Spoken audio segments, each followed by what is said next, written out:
आज का हमारा विषय है artificial intelligence in the Indian judicial system, यानी भारतीय न्याय प्रणाली में आर्टिफिशियल इंटेलिजेंस। जरा अपनी आंखें बंद कीजिए और भारत की एक पुरानी, कम रोशनी वाली अदालत की कल्पना कीजिए। हवा में पुराने, पीले पड़ चुके कागजों की महक है। आपके चारों तरफ फाइलों के ऊंचे ऊंचे ढेर लगे हैं, जिनकी लंबी परछाइयां फर्श पर पड़ रही हैं। ये कोई फिल्मी सीन नहीं है, बल्कि हमारी न्याय प्रणाली की एक जमीनी हकीकत है। ये धूल फांकती फाइलें सिर्फ कागज नहीं हैं, ये 5 करोड़ से ज्यादा लंबित मुकदमों का एक भारी भरकम पहाड़ है। न्याय का इंतजार यहाँ बहुत लंबा है।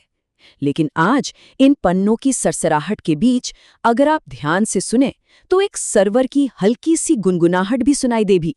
जी हाँ, आर्टिफिशियल इंटेलिजेंस यानी एआई एक समाधान बनके हमारे अदालती कमरों में दाखिल हो चुका है। अब आप सोच रहे होंगे, हम अचानक आज इस पर बात क्यों कर रहे हैं? ये विषय खबरों में क्यों है? दरअसल नवंबर 2025 में भारत के सर्वोच्च न्यायालय ने एक बहुत ही ऐतिहासिक कदम उठाया। उन्होंने न्यायपालिका में एआई के उपयोग पर एक विस्तृत व्हाइट पेपर यानी श्वेत पत्र आधिकारिक तौर पर जारी किया। इसी के साथ ये विषय पूरे देश में चर्चा का केंद्र बन गया। हम समझेंगे कि अदालतों में एआई की एंट्री आखिर कैसे हो रही है। जब हम अदालतों में एआई की बात करते हैं तो इसका मतलब हॉलीवुड फिल्मों वाला कोई रोबोट जज बिल्कुल नहीं है जो कुर्सी पर बैठकर फैसले सुनाएगा। इसका सीधा सा मतलब है कुछ मशीन लर्निंग सिस्टम्स और एल्गोरिदम। ये वो तकनीकें हैं जो इंसान की तरह काम कर सकती हैं, जैसे किसी केस में पैटर्न पहचानना। और इस बदलाव को लेकर सरकार का विजन बिल्कुल साफ है। भारत के प्रधानमंत्री श्री नरेंद्र मोदी ने स्पष्ट किया है कि तकनीक पुलिस, फोरेंसिक, जेलों और अदालतों को आपस में जोड़ेगी और उनके काम की रफ्तार बढ़ाएगी। ये बयान साफ तौर पर दिखाता है कि सरकार पूरे न्याय वितरण तंत्र को डिजिटल रूप से एक साथ लाने के लिए कितनी गंभीर है। ये सफर साल 2019 में शुरू हुआ था, जब सुप्रीम कोर्ट ने अपनी आर्टिफिशियल इंटेलिजेंस कमेटी का गठन किया। इसके बाद आता है ई-कोर्ट्स का फेज 3 प्रोजेक्ट, जिसका मुख्य फोकस मुकदमों के फ्लो को सुधारना, लीगल रिसर्च को तेज करना और वैकल्पिक विवाद समाधान यानी एडीआर पर जोर देना है। और फिर आया नवंबर 2025 का वो व्हाइट पेपर, जिसने इसे एक राष्ट्रीय मुद्दा बना दिया। चलिए अब आते हैं ई-कोर्ट्स के डिजिटल शस्त्रागार पर।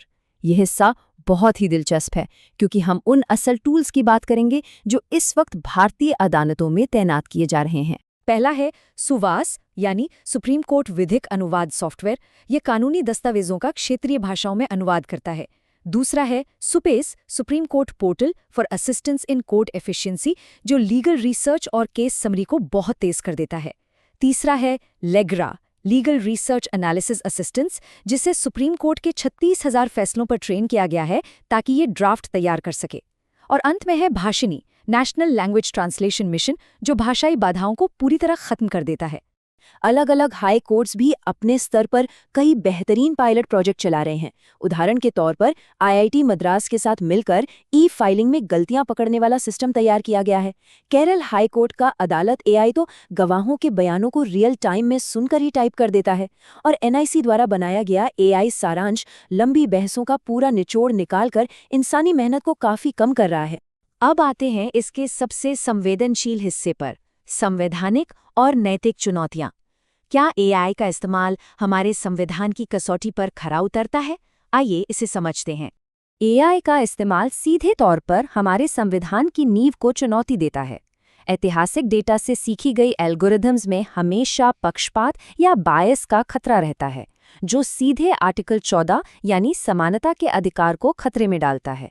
इसके अलावा मशीन फैसला कैसे ले रही है, ये अक्सर एक ब्लैक बॉक्स होता है, जो आर्टिकल 21 के तहत पारदर्शी और उचित प्रक्रिया की गारंटी का उल्लंघन करता है। और सबसे अहम सिद्धांत ऑडी एल्टेरम पार्टेम यानी अपनी बात रखने और एक तर्कसंगत फैसला पाने का अधिकार। एक बेजान मशीन ये अधिकार प्रामाणिक रूप से कैसे दे सकती है? इन सब के साथ डेटा प्राइवेसी भी एक बहुत बड़ा मुद्दा है। अदालत के डेटा में मुकदमों से जुड़े लोगों की बहुत ही निजी और संवेदनशील जानकारी होती है। इसलिए एआई के इस्तेमाल में विशाल डेटा सेट को 2023 के digital personal data protection act यानी डीपीडीपी एक्ट के तहत पूरी तरह से सुरक्षित किया जाना चाहिए। निजता से कोई समझौता नहीं हो सकता। तो फिर समाधान क्या है? इसके लिए हमें अपने देश से बाहर वैश्विक मानकों और नियमों की तरफ देखना होगा और दुनिया से सीखना होगा। अगर हम दुनिया भर में देखें तो इसके लिए अलग-अलग अप्रोच अपनाई जा रही हैं। यूरोपियन यूनियन का मॉडल बहुत ही सख्त है। उनके EUIA एक्ट ने जुडिशियल AI को सीधे हाई रिस्क की कैटेगरी में डाल दिया है। वहीं अमेरिका का तरीका थोड़ा लचीला है। वो इनोवेशन को ध्यान में रखते हुए सेक्टर स्पेसिफिक नियम बनाते हैं। जबकि चीन स्मार्ट कोड्स पर फोकस करते हुए एक स्टेट गाइडेड मॉडल चला रहा है, जहां सरकार का पूरा नियंत्रण है। भारत के लिए काउंसिल ऑफ यूरोप का 2018 का सी। तो आगे का रास्ता क्या होना चाहिए? एक जिम्मेदार एकीकरण के लिए 3 ठोस कदम उठाने ही होंगे। पहला कदम है जजों के लिए AI लिटरेसी और ट्रेनिंग को अनिवार्य बनाना। दूसरा कदम है हर एल्गोरिदम के ऑडिट और बायस टेस्टिंग को सख्ती से लागू करना। और तीसरा कदम है एक human in the loop model अपनाना। इसका सीधा सा मतलब है कि तकनीक सिर्फ मदद करेगी, लेकिन अंतिम फैसला हमेशा एक इंसान का ही होगा।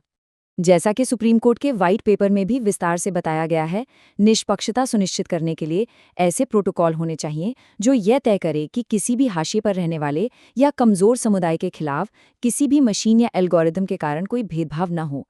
मशीन को कभी भी इंसानियत के खिलाफ नहीं जाना चाहिए। हम अक्सर सुनते हैं justice delayed is justice denied, यानी देरी से मिला न्याय न्याय ना मिलने के बराबर है। लेकिन ये भी याद रखिए, बिना पारदर्शिता के अगर न्याय को ऑटोमेट कर दिया जाए तो वो न्याय का पूरी तरह से परित्याग होगा। अदालत में सच और झूठ का अंतिम फैसला हमेशा इंसानी विवेक को ही करना होगा। तो जाते जाते मैं आपके लिए एक सवाल छोड़ रही हूँ। क्या भविष्य में AI हमारी अदालतों का मालिक बन जाएगा, या फिर ये न्याय का सबसे बेहतरीन और ताकतवर सेवक साबित होगा? विचार जरूर कीजिएगा। आज के इस विश्लेषण में मेरे साथ जुड़ने के लिए बहुत बहुत धन्यवाद। अगर ये वीडियो आपको पसंद आया हो तो लाइक जरूर करें, शेयर करें उन दोस्तों के साथ जिन्हें UPSC, लॉ या जनरल नॉलेज की तैयारी करनी है। और हाँ, सब्सक्राइब करें। आप अपने सुझाव या सवाल नीचे कमेंट में लिख सकते हैं। UPSC एंड कॉम्पिटिटिव एग्जाम की गाइडेंस या मेंटरशिप के लिए संपर्क करें। Our contact information is given in description. धन्यवाद। मैं हूं कृणाल ठाकुर। मिलते हैं अगले भाग में। जय हिंद।